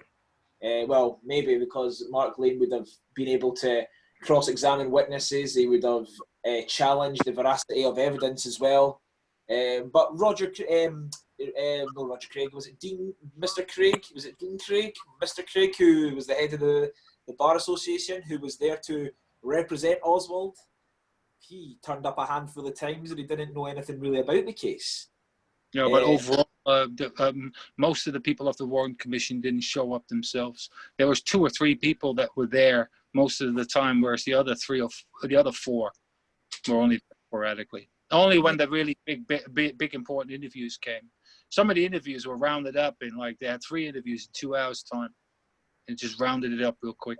So there wasn't that much interest to be present during all these so-called interviews as such. Yeah, I maintain that Oswald, although the rights of someone who's dead, it's very debatable if they have rights or whatever. But I do say, I say that his rights were grossly violated, and his constitutional rights while he was alive was grossly violated as well. That's correct, because Oswald didn't have a phone call for 24 hours, and that's with proof. I can prove that. Oswald did not get this phone call until just before 2 o'clock on the 23rd. He was 24 hours without a lawyer, or would even be able to try to contact a lawyer, because by the time he tried to contact John Abt, he was, John Abt was chilling out in Connecticut or something like that, and his office was in New York. So, and actually newsmen were in touch with him or his secretary before actually Oswald was managing to, because he said in the morning of the 23rd that he wanted to talk to John Abt, and it took at least like 3 or 4 hours before he finally got his phone call to do so, and he never managed to get hold of him. So, who do you think gave Oswald the name of Abt? Yeah, that's a really good question. Yeah, because he says something, and doesn't he say something along the lines of, "I want to speak to this attorney in New York. I think his name's Mr. Abt," or something like that. That's correct. He did it in front of an ABC camera. I found it out about, I don't know, 6 or 9 months ago. There was a snippet, and I think it was Bob. I forgot his last name now, but he had a dead microphone in his hand, and then later on related in 2 interviews, also I think on the 40th anniversary, what exactly happened as such. And the actual fragment I've seen, the microphone is dead that he holds, and then later on somebody shoves a microphone forward.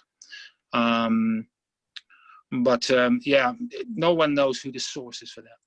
I haven't found that. Didn't Oswald attend a civil liberties meeting with Michael Payne? Yeah, maybe that's where he got the legal briefs name from. Well, the ACLU showed up around 11 o'clock on the 22nd. It was Greg Olds and Greer Raggio and 2 other people. And from what I've read so far, Greg Olds has said, he's still alive, by the way. I should call him up. Greg Olds said that they basically were getting phone calls from New York and so forth, and basically saying, well, what the hell's going on? How come this guy's still in the corridor saying he needs a lawyer, this, that, and the other, blah, blah, blah. So all that news footage, of course, is all on the 6 and 7 o'clock news from the afternoon earlier. And basically then people on the East Coast get wind of all this. So they say, like, this guy has legal rights, blah, blah, blah. Greg Olds then went with the other 3. They tried to get hold of the mayor. Okay, couldn't get hold of him. And then they said, well, we'll go down to the station. So when they went down, tried to talk to Fritz, but Fritz wouldn't see them. So they spoke to Glenn King, who was more or less a captain, who was a captain as well, but it was a spokesperson for Fritz as well. He spoke to the press. And they basically get the runaround. But they also, at the same time, you find out that there's 2 other attorneys there that are hanging around around room 317, which is the robbery and homicide division. And there are 2 attorneys there present. One is a former Dallas DA, but now private, and and there's another one who is from SMU University, and he's also a lawyer, and they never ever intend to help. Now, they might have been the source and say, like, maybe you should, because you're a communist, blah blah blah, you should talk to a communist lawyer, etc., etc. But nobody knows really what happened on that apt bit, where it comes from as such. Only know that it only was uttered on Saturday morning, the 23rd, not before that. And this is what Fritz was lying about in his reports. He said, like, I offered him a lawyer and he said he was going to get apt, blah, blah, blah. But that was all November. That is never happened. He said it was happening on the 22nd, but that's a lie. It all happened on the 23rd as such. Anyway, this is not my talk, it's Rob's talk. Sorry. You're doing fine, Bart. Yeah, I bet. You know, I love to hear you talk. Yeah, I love the I'd sound like of my. I'd like to say this about Bart. There for a while, I thought he was reviewing my book. I basically show that Oswald had not been on the 6th floor after about 11:55, and we know his whereabouts within 5-minute intervals till 12:25, and we know where he's at 12:31, all on the 2nd floor. No, Now, if he, or first floor, one of the two. for the first floor. Yeah, first floor. And I think, I don't know this, but I think he was actually out on the front steps, standing next to Lovelady. And actually, there's a book about that by Larry Rivera, I believe his name is, and they have pictures. So if he was standing on the front steps, it would have been a really hard shot to get it from the 6th floor. But what makes it even more difficult is that Gary and I interviewed Madeline Brown, and she asked Martina, if you could say one thing, what would you want people to know about?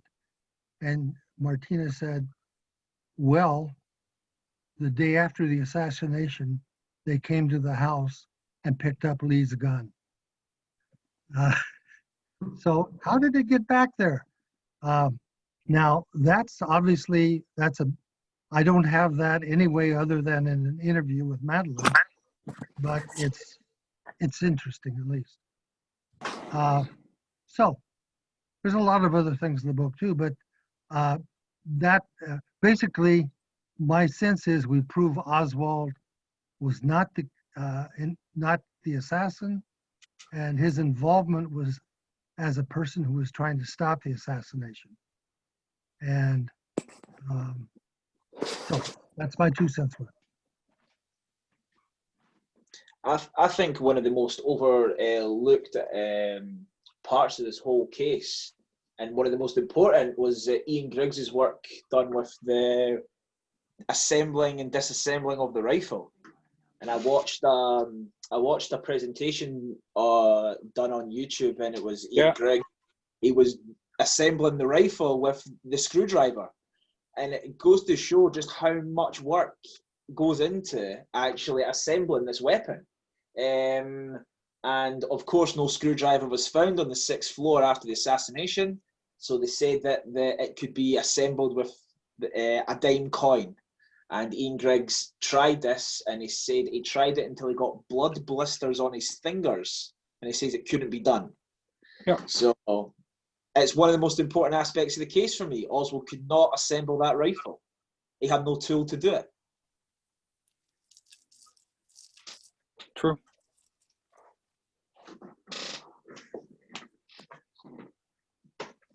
Okay, shall we, are there any more questions or comments, guys, or are we okay to wrap up? Actually, I've got one question for Bart. Yeah, go ahead, Neil. Bart, whilst you're on, mate. When you were on Rob's show at the end of last year, you said you've got a big bombshell coming, a big reveal. Right? Several reveals. You're amongst friends now, Bart. Do we need to wait for the third article, the anatomy of the Texas School Book Depository, or can you give us a little teaser? Well, I can tell you now that the reveals that I did were done early this year. The first one was the reveal of several other hosty notes, and it was actually some lone nut or arsehole that prodded me into looking into this, because I hadn't looked into it because I only found one document in February, but I knew there were other documents in that file, but it was 200 pages and I was just weren't in the mood to go through it all. So at that point I went through it all, and then all of a sudden much bigger picture started to emerge. And I'm safe to say that there is actually 2 instances of Hosty on paperwork where he says that Oswald Way was, and that together with the Fritz notes. So I thought that was important. The other thing was the fact that I started to read about how what Hosty actually did when he walked out of the interrogation that he was present at, and that was around 4 o'clock.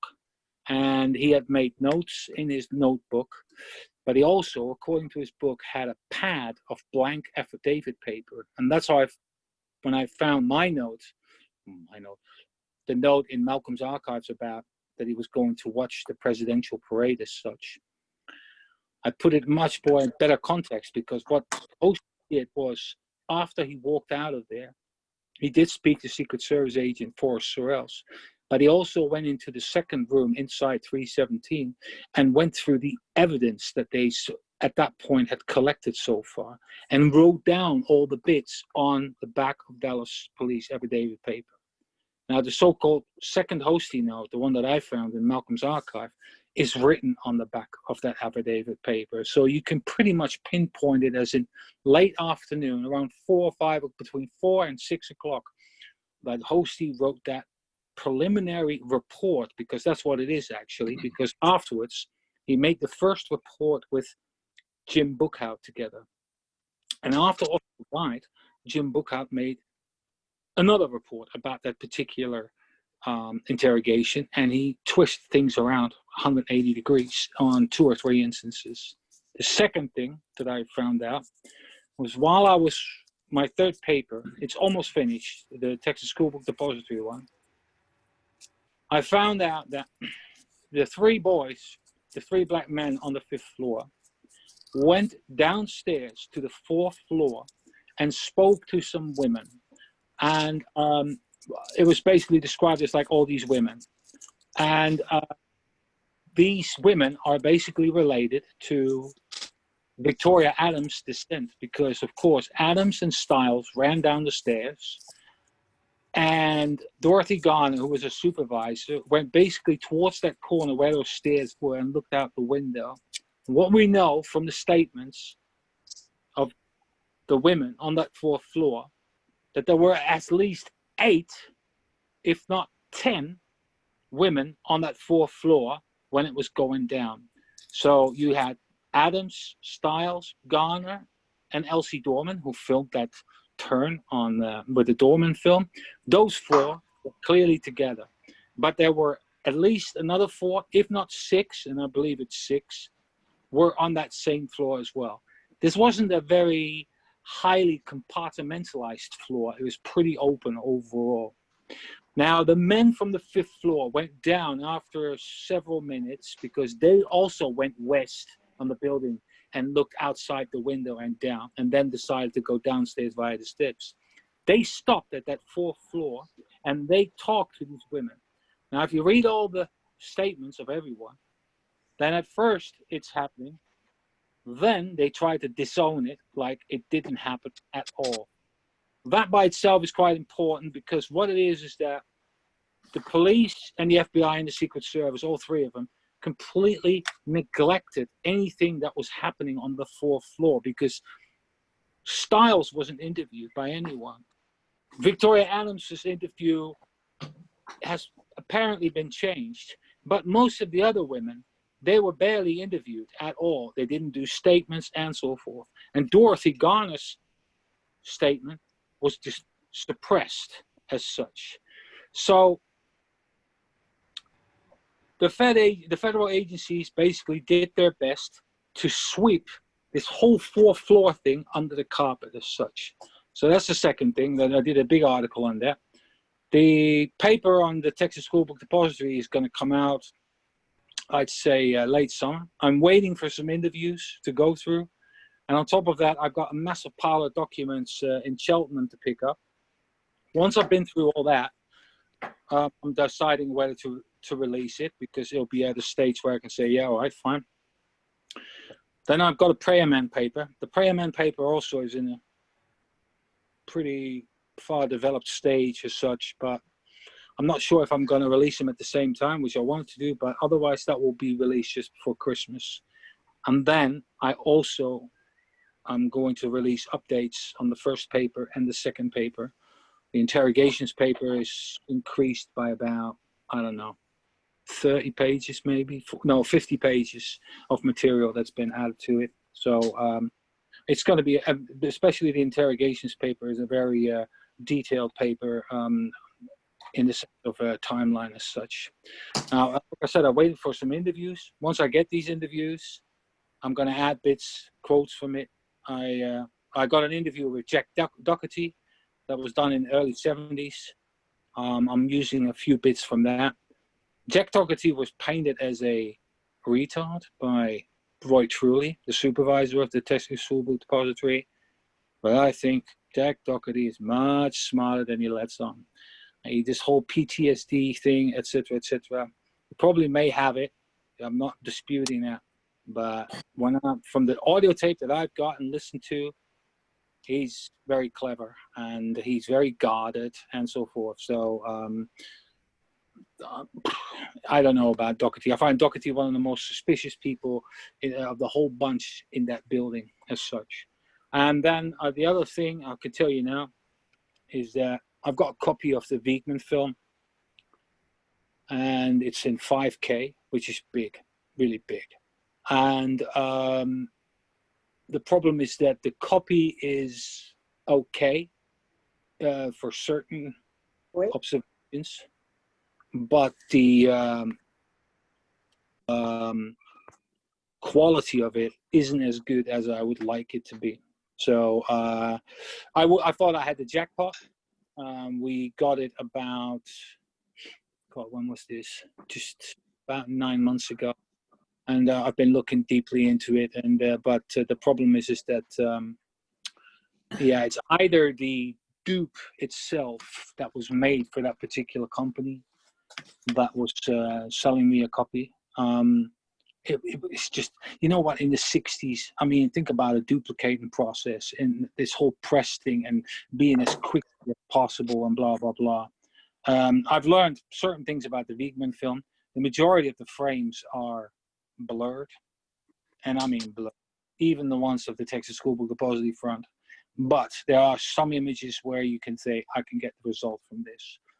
I can tell you that Richard Sprague, who had a copy of the Wiegman film in 67, 68, had the same observations as what I got. I basically said that Richard Sprague was dead on in choosing what image could show Prayer Man. But I'm telling you, unless I see a first generation copy or the original, I can't really say much about it. But of course there's an individual, and of course it's Oswald, because it's not like some badge man bullshit, like everybody starts making things up and draw stuff. You can actually see someone there. And I think the paperwork from Fritz's notes and Bookhout's notes is you know, it's the cherry top as such. Like I said, you need to put the things in the context. Everyone disowned him in the Texas School Book Depository the second he was brought in as a cop killer. Because nobody started talking about him shooting the president as such until in the evening. And at that point, several statements had already been taken of Shelley, of Lovelady. I mean, two of Lovelady and two of Shelley. Jack Doherty was another one. And basically Shelley and Lovelady nailed him to the cross. The second they found that he was arrested, a cop killer and a communist traitor, not a problem, you know, in a conservative town like Dallas. It's a piece of piss, you know. Just put it into current context of saying somebody who worked in a drone factory for ISIS in Syria and basically gets caught as a murderer, possible murderer, as a cop killer. Everyone will distance themselves from him as such. And again, at that point, when the case is already going on for 24 hours as such, nobody's going to go, oh, hold on, I've got to say something because he wasn't there. Blah, blah. I mean, Carolyn Arnold did, but that statement got dumped and buried right there and there. So, you know. So there's a couple of bits basically coming out with that work. But most importantly is that I've worked very hard on the archive that we've got. And we are having right now an archive of about of Harry Livingston and Malcolm Blunt. And the Malcolm Blunt is about 40,000 pages. And there's going to be another 30 to 40,000 pages going to be added to that because I've got a set of bags basically that I need to pick up from Cheltenham. They were ready for me to go in March, but Malcolm didn't want to see anyone at that time, rightly so. And so there's a lot more stuff coming. There's a lot more puzzling stuff coming that Malcolm couldn't figure out. Oswald in Finland, for instance, you know, things like that. So a lot of people can basically delve into that.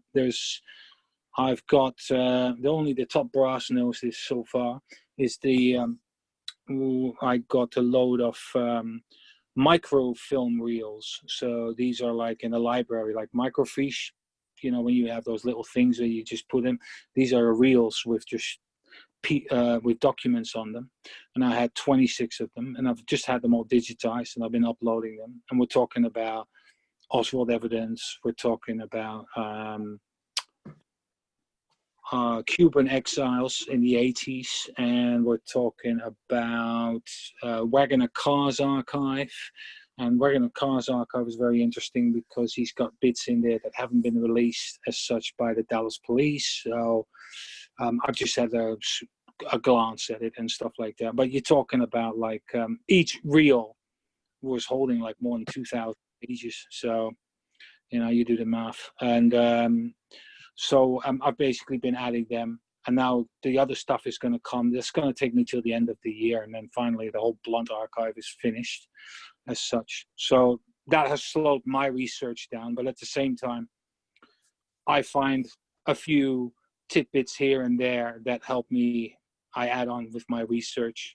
And these are really obscure interviews done by researchers in the 60s and the 70s as such. So that's all what's coming. And then hopefully by the end of this year, I've done basically all 4 papers finished off. Then the only thing that's left over is to go to Washington and Dallas. So, and do some real research. You mentioned, again, I think it was on Rob's show, that Ed LaRue rang Marina to confirm that Prayer Man was Lee. Yeah, I'm surprised that the research community hasn't made a big splash about that. What's your thoughts there? Okay, this happened 18 months ago. And what happened was that I said at some point, no, I made a mention of it, but I think it was Stan Dane of the Prayer Man book and Greg Parker, Ed Ledoux and and maybe 1 or 2 others in a private conversation discussed this and go, we need to contact Marina.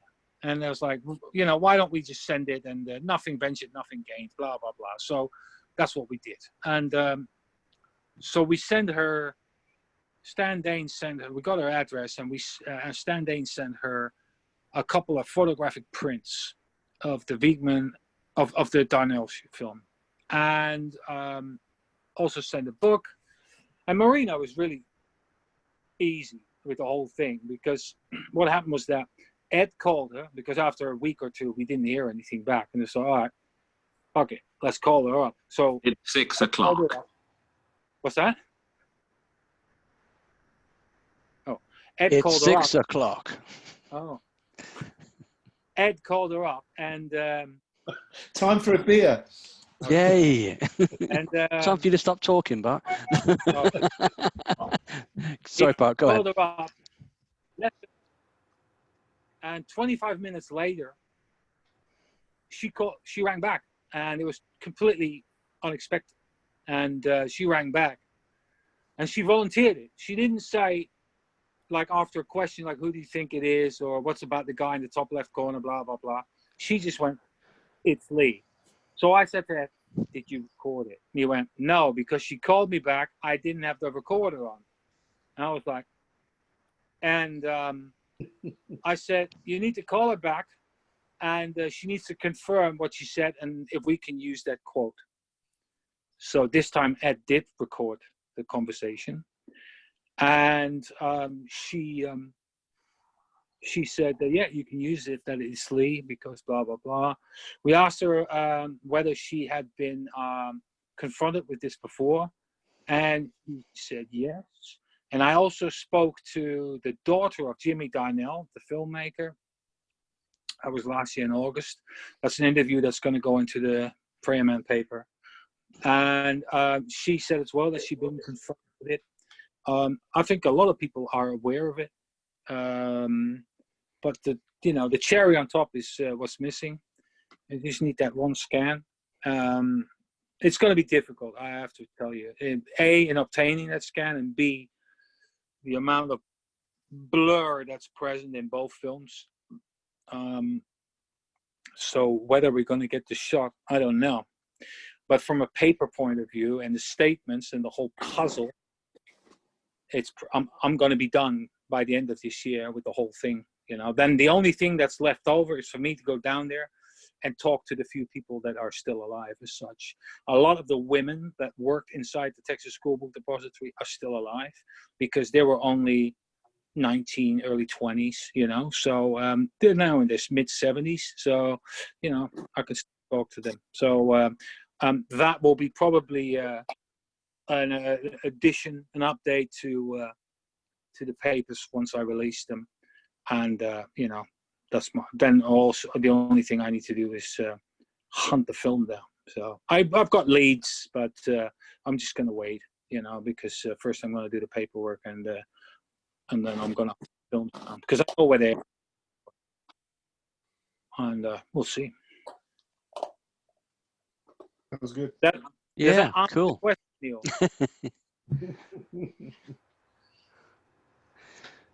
Just let me say one. It was great, Bart. Thank you.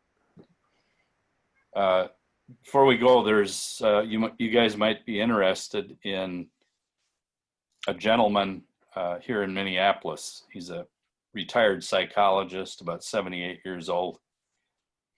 And when he was a student at Cornell University, Mark Lane showed up, must have been 65, 6, starting to make the rounds about his research. And Gary Schoner may be familiar to you. He's cited in a lot of places, including Mellon's book, I think.